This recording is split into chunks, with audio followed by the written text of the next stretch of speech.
好，歡迎來到少主離的魔玩頻道。今天我們來玩 NA 小比例的這一款新橫炮。盒子的包裝依舊透明窗戶，直接就可以看到內容物。紙品一張說明書，變形指示還是挺詳細的。配件這一回有 Spike 機器人的這條腿、小槍和肩炮，拳頭造型的替換手。對，這一次的張開造型手是一體變形的，還有橫炮手上替換的3種工具。最關鍵的飛行背包，哎呀，这個也算是记憶動畫的名梗了。大哥借背包，有借無還。來看玩具的實物，這一回的車型，哇，這個壓的還是很扁的，非常像那個閃電麥昆，尤其這個地方有2個軸啊，就像是閃電麥昆的眼睛一樣。車型的樣子看起來還是不錯的，扁扁的。底盤這裡收的也是滿滿當當，6.5公分左右的長度，比例依舊跟這種合金小車差不多的大小，而且推車滾動還挺絲滑的。塗裝的部分做的還不錯，橫炮該有的一些元素，包括後邊的剎車燈、尾燈。前方這裡的一些細節都有做出來，後邊尾翼以及這些地方的刻畫，唯一可能有一點讓人覺得不爽的，車頂上邊露着2個關節的軸，這個沒有辦法，它變形結構的需要，倒是也有把塗裝面整個做出來金屬蓝漆的效果。完整度、密合度都是很不錯的。NA 的做工用料，包括模具的精度、缝隙对的都是很齐的。那我们来直接变形一下吧。首先第一步，後邊2個排氣筒，我們放下來90度。接着下方這裡有灰色的2個零件，給它掰開，立起來，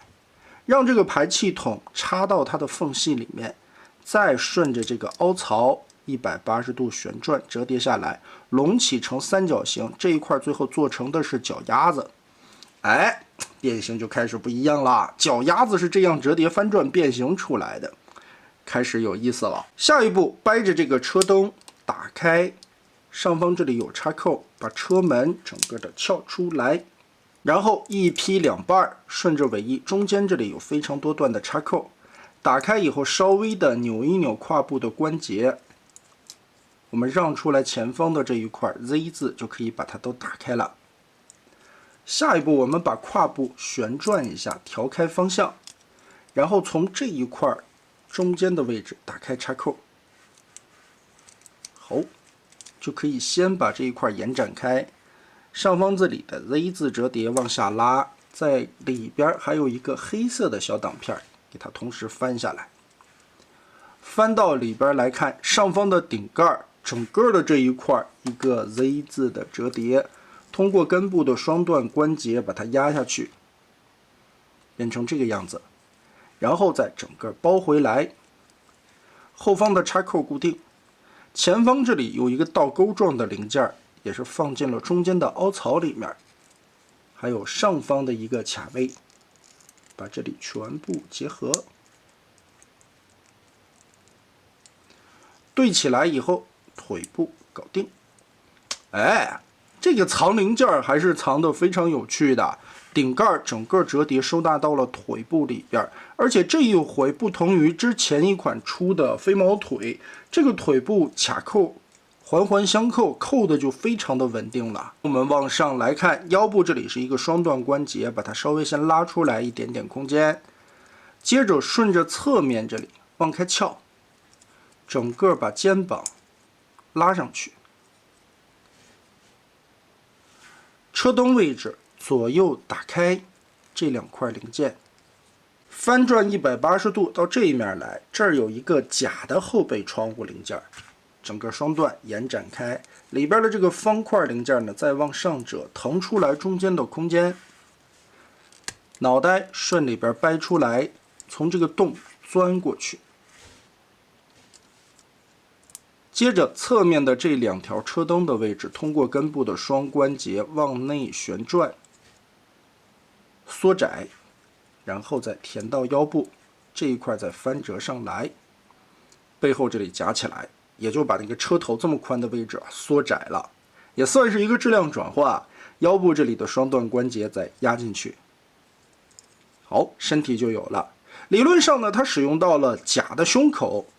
假的背包。這麼多的假零件，卻是真正的變形出來，在這麼小的零件尺寸上邊，還使用了為了偽裝形態和人形切換時候的一個質量轉換，做出來了雙層假零件兒。哇，這個空間很極限吧？但是處理完的效果，人的身體还是挺好看的。胳膊這裡的變形，它這回是一個可動的手掌。我们先把前方的輪子翻折進去，跟這樣斜着搭在這兒，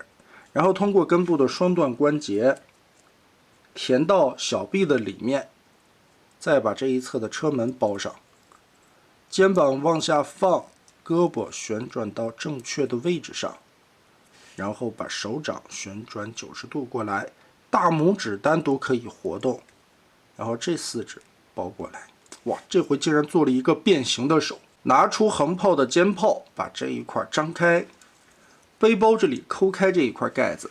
順着下方有一個凹槽，給它夾進去。左右其實都可以夾，因為動畫片裡邊橫炮的這個肩炮啊，有時候在左，有時候在右，所以無所謂，按哪調都行。夾上去用這個背包的蓋子鎖一下，還是可以把它固定起來的。安裝飛行背包就跟這樣直接的卡上去就好了。這個時候就把它翻折回來，利用到上面的樁子，也可以這樣去插，就是帶背包的形態下，也可以插肩炮。4指夾合可以將将的握住這把槍，但也握得不太緊。如果你覺得握槍不穩定呢，可以換上這個動手。但我個人來說，還是比較喜歡這個一體變形的手啊。整體來說的變形邏輯還是非常新穎的，在之前並沒有見過橫炮這樣去設計。NA 每一次的变形玩法，其實都是對於變形金剛這些角色一個很好的突破啊，玩起來會有各種各樣的新鮮感。但處理完成的效果呢，如果光看身體和腿部，其實這一款橫炮做的還是非常不錯的，尤其修正了這一款胸口縮窄以後的假零件效果，讓比例看起來非常的舒適。唯一啊，就是它這一塊的零件前輪位置沒法藏了，它藏在了小臂裡邊，又加上了輪子，所以導致了這一塊的小臂很厚。再包一個車門板下來，看着小臂的部分有一些累贅。畢竟是一個小比例的玩具嘛，很多的零件都是要考慮到厚度進去的。身高方面变成人形在7.5公分左右，太小了不太好聚焦，不知道大家能不能看清楚。这個頭雕非常的迷你，但是刻畫的效果還是非常漂亮的。該有分色的地方也做了眼睛和腦門的分色塗裝，脖子根部這裡球形關節360度旋轉，開口球碗抬起來90度，並且因為變形需要，這裡其實是2段軸，所以可以低頭抬頭的幅度也很大。肩膀是一個球形的開口關節，平舉可以達到90度多一些，360度旋轉沒有問題。二頭肌根部变形需要可以旋轉。手肘的位置這裡邊雙段關節曲臂的幅度也很大，手腕左右旋轉，拔下來可以進行替換，大拇指單獨活動，4指連在一起，也是一個變形手。腰部因為變形結構，這裡邊有一個伸縮的雙段關節，所以彎腰的幅度也是很大的，可以折疊到90度，左右旋轉360度，胯部這裡是軸，前踢90度沒問題。後折也不會干涉到，側抬90度，胯部360度旋轉，膝蓋彎折90度，腳踝左右有接地的關節，所以整體的一些可動關節還是不錯的，該有的都有。非常好玩的變形設計啊，能在理論上的人形和車形轉換之間又換了一種不同的解法，這個或許就是 NA 設計師的一些魅力吧。再加上本身做工的精良和漆面塗裝的精緻感覺，讓這款橫炮非常的養眼，可動性也不錯。唯一可惜就是小臂這一塊因為藏零件顯得太厚了，這一塊的零件確實也沒有地方進行收納了。那麼大家覺得這一次 NA 的橫炮做的如何呢？歡迎在評論和彈幕留下你的觀點。這一期咱們就玩到這兒吧。